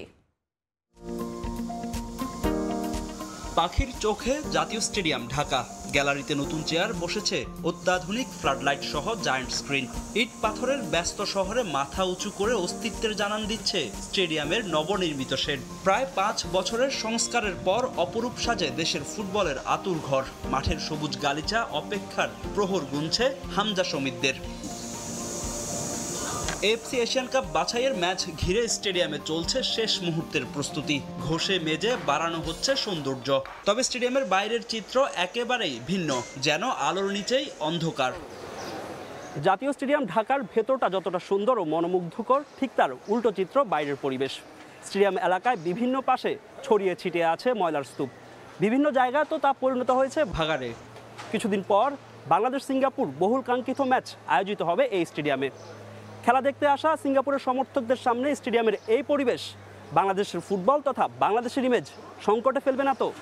স্টেডিয়াম লাগোয়া এয়ার কন্ডিশনের বাইরের অংশ থেকে চুইয়ে চুইয়ে পড়ছে পানি। পুরো এলাকা জুড়ে ঘিঞ্জি পরিবেশ, সেই সঙ্গে প্রতিটা দোকানের সামনে জমে আছে ময়লার স্তূপ। শুধু তাই নয়, স্টেডিয়ামের কার্নিশও পরিণত হয়েছে ময়লার ভাগাড়ে। তবে এই নিয়ে কোনো ভ্রুক্ষেপ নেই জাতীয় ক্রীড়া পরিষদের। দেশের জাতীয় স্টেডিয়ামে কিছুদিন পর আয়োজিত হবে আন্তর্জাতিক ম্যাচ। হাতে নেই তেমন একটা সময়। স্টেডিয়ামের বাইরের এমন পরিবেশের মধ্যে ম্যাচ আয়োজিত হলে দেশের ফুটবলের ভাবমূর্তি ক্ষুণ্ণ হবে বলে মনে করেন সমর্থকরা। বিদেশি মানুষ বাংলাদেশে খেলা দেখতে আসবে, যদি তারা এরকম পরিবেশ দেখে অবশ্যই বাংলাদেশের ভাবমূর্তি নষ্ট হবে। এখানে আনহাইজেনিক পরিবেশ এবং যত্রতত্র ময়লা পড়ে আছে। তো আন্তর্জাতিক কোনো খেলা যদি এখানে হয়, তো সেক্ষেত্রে আমাদের দেশের ভাবমূর্তি আসলে খুবই ক্ষুণ্ণ হবে। দরকার আছে এগুলা পরিষ্কার পরিচ্ছন্নতা করা, যেহেতু এই জায়গায় নতুন করে খেলাধুলা শুরু হবে। বাংলাদেশের মধ্যে সর্ববৃহৎ জাতীয় স্টেডিয়াম, এখানে আমাদের অনেক ম্যাচ হয় এবং এই জায়গাটা অনেক নোংরা হয়ে পড়ে আছে। তো এই পরিবেশটা আসলে ঠিক করা দরকার। 10 জুন সিঙ্গাপুরের ম্যাচ ঘিরে বড় পরিকল্পনা আছে বাফুফের। এই ম্যাচ দিয়ে নিজেদের ব্র্যান্ড ভ্যালু বাড়ানোর সঙ্গে দর্শক সম্পৃক্ততা বাড়াতে চায় ফেডারেশন, যার জন্য স্টেডিয়াম এলাকায় ফ্যান জোন বানানোর পরিকল্পনা রয়েছে তাদের। আমাদের মার্কেটিং পক্ষ থেকে আমি বলি, জাতীয় স্টেডিয়ামে এতদিন পরে খেলা হচ্ছে, এটা তো একটা মেমোরেবল এক্সপিরিয়েন্স হতে হবে। মানুষ যেন মনে রাখে যে ওরা এতদিন পরে এই স্টেডিয়াম আসলো, সুন্দর খেলা দেখলো, একটি সুন্দর অভিজ্ঞতা পেল। সেটার জন্য আমরা কাজ করছি। মুখ্য উদ্দেশ্য কিন্তু আমাদের ফ্যান এবং দর্শক যারা আসবেন তাদেরকে একটি ভালো অভিজ্ঞতা দেওয়ার জন্য।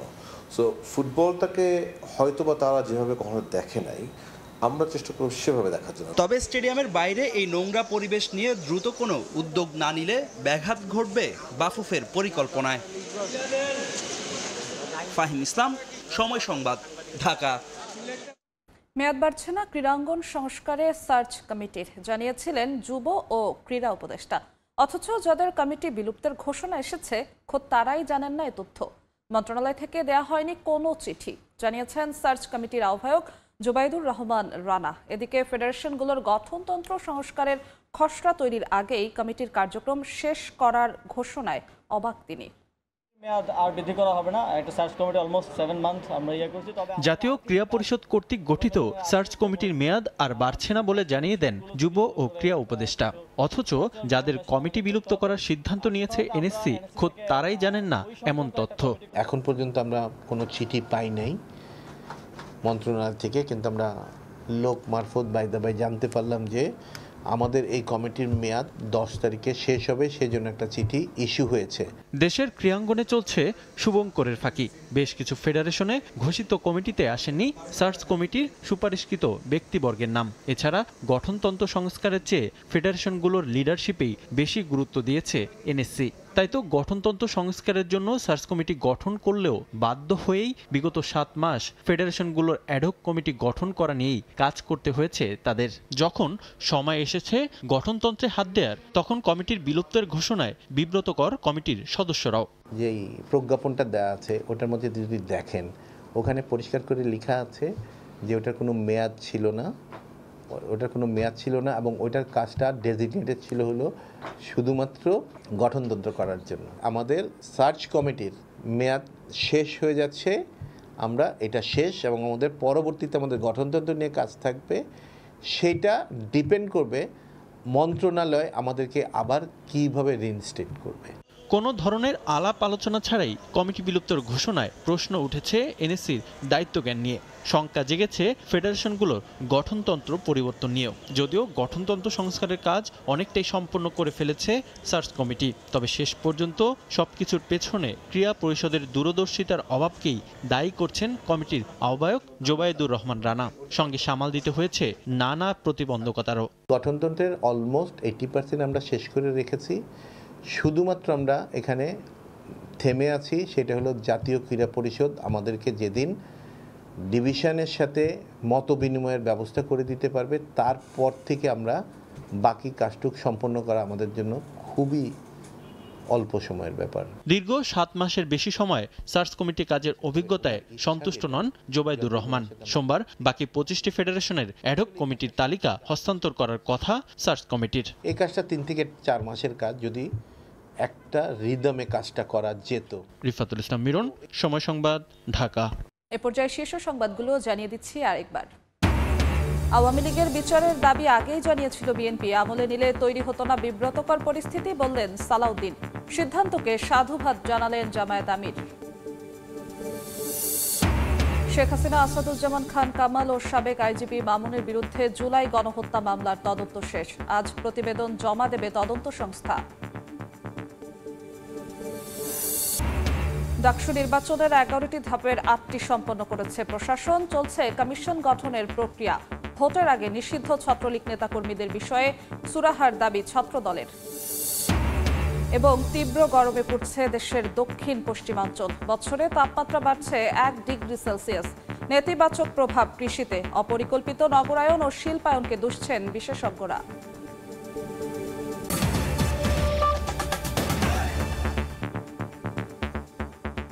এই ছিল ভোরের সময়। সঙ্গেই থাকুন সময়ের।